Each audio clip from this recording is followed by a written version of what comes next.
안녕하세요. 1월 7일 토요일입니다. 오늘은 민수기 4장 33절부터 49절까지입니다. 제가 읽겠습니다. 모세와 아론과 회중의 지도자들이 고앗 자손들을 그 종족과 조상의 가문에 따라 계수하니 30세부터 50세까지 회막에서 복무하고 봉사할 모든 자 곧 그 종족대로 계수된 자가 2750명이니 이는 모세와 아론이 여호와께서 모세에게 명령하신 대로 회막에서 종사하는 고앗인의 모든 종족 중 계수된 자인이라. 게르손 자손 중 그 종족과 조상의 가문을 따라 계수된 자는 30세부터 50세까지 회막 봉사에 참여하여 일할 만한 모든 자라. 그 종족과 조상의 가문을 따라 계수된 자는 2630명이니 이는 모세와 아론이 여호와의 명령대로 회막에서 종사하는 게르손 자손의 모든 종족 중 계수된 자니라. 무라리 자손의 종족 중 그 종족과 조상의 가문을 따라 계수된 자는 30세부터 50세까지 회막에서 복무하고 봉사할 모든 자라. 그 종족을 따라 계수된 자는 3200명이니 이는 모세와 아론이 여호와께서 모세에게 명령하신 대로 무라리 자손들의 종족 중 계수된 자니라. 모세와 아론과 이스라엘 지휘관들이 레위인을 그 종족과 조상의 가문에 따라 다 계수하니 30세부터 50세까지 회막 봉사와 매는 일에 참여하여 일할 만한 모든 자 곧 그 계수된 자는 8580명이라. 그들이 할 일과 짐 매는 일을 따라 모세에게 계수되었으니 여호와께서 모세에게 명령하신 대로 그들이 계수되었더라. 아멘. 네, 또 이 계속해서 레위인들의 이야기가 나오고 있습니다. 고앗 자손, 또 게르손 자손, 또 무라리 자손 이들이 각각 맡은 일들, 그 일들의 부르심을 받고 다른 일들을 하지 않고 그 일만 하는 사람으로 부름받아 삶을 살고 있습니다. 오늘 이 사람들을 다시 그 몇 명인지 이야기하고 있는데요. 30세부터 50세까지 그렇게 그 성전에서 복무할 수 있는 사람, 그 일을 맡아서 할 수 있는 그 나이대에 있는 사람이 몇 명이었다 이렇게 이야기하는 것을 오늘 쭉 기록하고 있습니다. 고앗 자손 중에서는 2750명이었고요. 게르손 자손 중에서는 2630명이었고요. 무라리 자손 중에서는 3200명이었습니다. 그래서 다 합하니까 8580명이었거든요. 그런데 우리 며칠 전에 본 것처럼 레위 사람들 다 몇 명이었습니까? 22,000명이지 않았습니까? 22,000명 중에 8580명이 이 30세에서 50세 사이에 들어서 실제적으로 이 일들에 복무하는 이 성막을 섬기고 제사장들과 함께 이 일들을 감당하는 사람들의 숫자가 그만큼 되어졌던 거죠. 약 3분의 1이 조금 넘는 숫자가 현역으로 일을 하고 있는 겁니다. 그렇다고 해서 30세 이하이거나 50세 이상인 사람들은 아무것도 하지 않느냐? 그렇지는 않죠. 그들도 계속해서 하나님 앞에서 삶을 살아가는 거죠. 이때에만 우리 형제들 군대 다녀오듯이 의무 복무처럼 그때에만 하나님 섬기는 일을 하고 나머지는 네 마음대로 살아, 그런 사람들이 아니었단 말입니다. 생각해 보십시오. 30세부터 50세까지는 그 삶을 살아야 했습니다. 주어진 시간이 딱 정해져 있죠. 근데 어떻게 보면 그 정해져 있다라고 하는 것이 어떤 의미에서는 복이죠. 시작도 알 수 있고요. 끝도 알 수 있으니까요. 아무리 좋은 일 또 나쁜 일도 시작과 끝을 안다면 우리는 좀 소망이라는 것이 있습니다. 안 좋은 일에 대해서도 이제 언제까지 하면 끝, 군대 입대하자마자 제대 날짜 센다고 하는 것처럼요. 그것이 소망이지 않습니까? 딱 정해져 있으니까 소망이 될 수 있는 거죠. 그리고 아무리 좋은 일을 하여도 그것이 나쁘다가 아니라 그 가운데서 정해진 것은 어떤 유익이 있냐면 끝까지 최선을 다하고 그리고 이것이 얼마나 귀한 것임을 알게 된단 말입니다.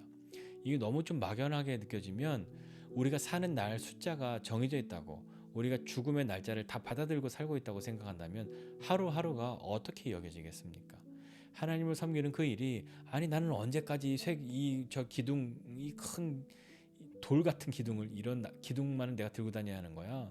아니 고아자손 쟤네는 이렇게 막 다 어깨 메고 가는데 나는 언제까지 어깨 메는 게 아니라 그 큰 걸, 그러지 않는다는 거죠. 아무리 우리의 눈에 보았을 때 힘들겠다 할지라도 그래 나는 이렇게 하나님을 섬길 수 있는 날이 얼마밖에 없어 하는 것이 그의 눈에 보여지고 알게 된다면 하루하루 그 섬김이 어떻겠느냐 말이죠. 그래서 사역하신 목사님들이나 이런 분들도 보면 은퇴 날짜가 다가오시거나 그러면 더 열심히 하신단 말입니다. 물론 열심히 하셨지만 마지막까지 그걸 잃지 않으시죠. 근데 어떤 분들은 은퇴하고 난 다음에서야 열심을 내시려고 하시기도 하니까 좀 문제이긴 한데, 여하튼요, 그렇게 정해져 있는 것은 어떤 의미에서는 복인 것이죠. 그러니까 우리가 하나님의 쓰임 받음에 있어서 그렇게 날짜가 정해져 있을 수 있는 것처럼, 그 하나님의 쓰심에는 영원히 쓰임 받을 수도 있겠지만 우리 대부분은 하나님이 쓰시는 때가, 본격적으로 쓰시는 때가 있단 말입니다. 그것을 위해서 준비하고 또 그 이후의 것들을 또 마무리해가는 그런 삶을 살아가는 거겠죠. 왜 하필 30세부터 50세였을까요? 어제도 잠깐 말씀드렸지만 아마도 신체적으로나 정서적으로나 감당할 수 있는 나이가 그 무렵 가장 힘있게 또 가장 선명하고 또렷하게 할 수 있는 그런 때가 아마 그 나이 때이지 않았을까 하는 생각 해봅니다. 그렇기 때문에 아직 그때가 되지 않은 사람은 그때를 기다려야 했을 것이고요. 나도 저거 하고 싶은데 하는 마음 왜 안 들겠습니까? 그렇지만 그때가 되기를 기다려야 하고요. 그리고 그때가 되어서 그 일에 쓰임 받을 수 있도록 잘 준비되어야 합니다. 레위인에게 있어서 그 준비의 가장 큰 것은 거룩함이었던 거죠. 그 거룩함을 잃으면 쓰임 받을 수가 없었으니까요. 그러니까 아무리 멋져 보이는 일인 것 같아도 거룩함을 잃으면 감당할 수 없는 그런 삶이 이 레위인들의 삶이었습니다. 멋져 보이지만 거룩함을 지켜야 했던 거죠. 예를 들어서 한번 보십시오. 무대에서 이렇게 막 화려하게 뭐 공연하고 있는 가수들이나 이런 아티스트들을 보면 얼마나 거기에서 이렇게 자유로워 보입니까? 헌신의 노력을 다하고 뭐 자기의 재능을 뽐내면서, 그러나 자기도 굉장히 즐기는 것 같은 그런 자유로움을 볼 수 있잖아요. 그런데 그런 아티스트들이 그렇게 자유롭게 무엇인가를 하기 위해서는 자신의 어떤 천부적인 재능, 물론 그것도 필요합니다만 그것 외에 눈에 보이지 않는 엄청나게 많은 노력, 연습, 그것 없이는 그런 자유함을 얻기란 어렵습니다. 여러분 뭐 아이들도 피아노 가르쳐 보거나 여러분도 그런 악기 같은 거 배워봤을 때 나도 막 이렇게 멋있게 하고 싶은데, 언제 그렇게 멋있게 되냐면 연습 많이 했을 때잖아요. 익숙하게 되었을 때이잖아요. 아마도 레위인에게, 그리고 믿는 우리에게 그런 어떤 일을, 하나님을 섬기는 일을 하면서의 자유로움은 거룩함, 그것을 잃으면 잃어버리는 것 같습니다. 그리고 또 하나 생각해 볼 수 있는 거는요, 다 이 레위 사람들이 다 자기 집안 사람들끼리 이렇게 하나님 섬기는 일을 했잖아요. 그것을 한번 좀 생각해 볼 때 자신의 가문과 함께, 자신의 가족과 함께 하나님을 섬길 수 있다는 것이 얼마나 귀한 은혜인가를 또 생각해 보게 됩니다. 우리도 보면 가정 속에서 자기 집안에서 혼자 신앙생활 하시는 분들이 있잖아요. 얼마나 옆에서 봤을 때 참 힘들어 보이고 안타까운 일들이 얼마나 많습니까? 그러나 거기에서 믿음 잃지 않고 그렇게 고군분투해 가면서 가족들의 구원을 위해서 기도하고 그렇게 하고 있는 모습들을 보게 될 때 그분들의 마음의 소원은 함께 신앙생활하는 것 아닙니까? 마찬가지입니다. 하나님의 쓰임 받는데 나만 쓰임 받는 건 아니라 내가 사랑하는 우리의 가족들이, 또 사랑하는 지체들이 함께 쓰임 받는 것이 얼마나 감사한 일이 아닐까요?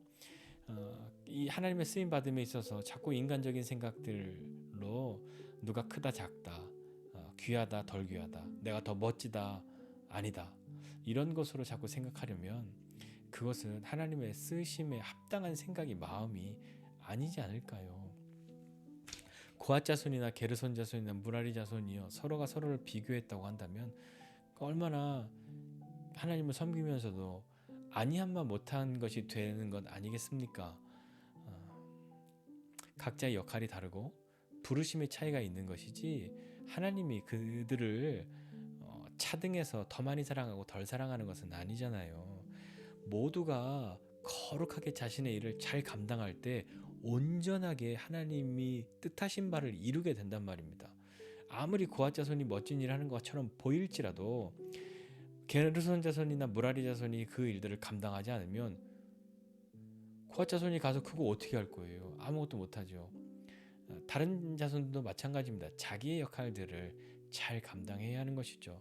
거룩함으로 맡은 일을 잘 감당해야 하는 겁니다. 교회에서 맡은 일들이 있죠. 물론 우리는 뭐 교회가 규모가 없고 예배드리고 하는 것에 더 모든 것을 다 하고 있으니까 다른 일들은 사실 기존의 교회 신앙생활 했을 때만큼은 별로 없습니다. 그렇지만 우리가 크든 적든 무엇인가를 맡았고 또 어떤 일들을 해나갈 때, 그리고 섬기고자 하는 마음이 있을 때 그 역할들을 나도 저 일 하면 더 멋져 보이는데 저거 하고 싶은데 왜 저 사람이 저거 먼저 한다고 그래서 에이 난 안 해. 뭐 그런 마음 갖는 것이 아니라요. 어떤 것이든 하나님이 나에게 주신 일, 그리고 내가 하나님 앞에 하고 있는 어떤 일들이든 그것이 귀한 줄을 알고 감사함으로 그 일들을 감당할 때 하나님이 웃으실 수 있는 것이죠. 우리가 하나님을 섬기는 일을 하면서 그 목적이 내가 칭찬 들음, 다른 사람들에게 인정받음, 당신 없이는 안 돼, 이 이야기를 듣는 것이 목적은 아니지 않습니까? 우리가 하는 일들의 목적이 무엇인가요? 그분이 웃으시는 것이잖아요. 그래서 다른 사람이 내가 볼 때 더 귀한 일을 하든, 내가 볼 때 좀 하찮은 일을 하든, 내가 그 일을 하든 간에 상관없이 그분이 웃으시면 되는 것이죠. 누구든지 뭐 이렇게 청소를 해도 뭐 강대상을 닦거나 그런 일은 귀하고, 화장실 청소하는 것은 좀 낮은 사람이 하는 것이고, 그렇게 생각한다면 그건 좀 슬픈 일이지 않습니까? 우리가 무엇을 해도 하나님이 웃으실 수 있다면, 하나님이 웃으신다면 우리는 족할 수 있는 사람 아닐까요? 그래야 하지 않을까요? 자, 오늘 이 말씀 같이 보면서 이 레위 사람들의 숫자가 이 30세부터 50세 뿐만 아니라 그때만 쓰임 받는 것 아니고 그때 가장 본격적으로 쓰임 받을 것인데, 그 이전도 그 이후도 그들은 거룩하게 사는 사람으로 부름 받았습니다. 우리도 그러합니다. 때로 그 거룩함을 잃어버릴 때가 있으나 거룩하신 하나님 앞에 주님의 은혜를 사모하고 나오면 또 하나님 앞에 엎드려 하나님의 품에 안기고 하나님의 새롭게 하심을 경험하여 우리의 잃어버린 바 되어졌던 것들을 다시 되찾고 하나님 앞에 믿음으로 나가는 우리 되어야 하지 않겠습니까?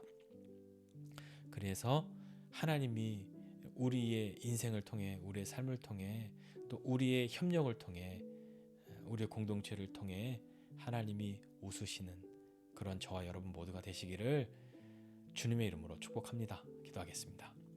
하나님 아버지, 은혜와 사랑을 감사드립니다. 하나님, 참으로 하나님을 섬길 수 있는 때가, 또 하나님을 기쁘시게 할 수 있는 때가 왔을 때 믿음으로 그 시간들을 선택하고 기꺼이 하나님 앞에 나가는 사람 되게 하여 주옵소서. 하나님, 우리가 하나님 앞에 하나님의 어떤 일함에 있어서 그 일이 목적이 아니라 하나님을 사랑하기에 하나님을 섬기는 일들을 하고, 그 일들을 함으로 내가 높아지고 귀히 여김받는 것보다도 하나님이 웃으시는 것, 그것을 가장 큰 것으로 여겨서 하나님을 웃게 해드릴 수 있는, 하나님을 흐뭇하게 할 수 있는 믿음의 사람들이 다 될 수 있도록 은혜를 베풀어 주시옵소서. 감사드리고 예수님의 이름으로 기도드립니다.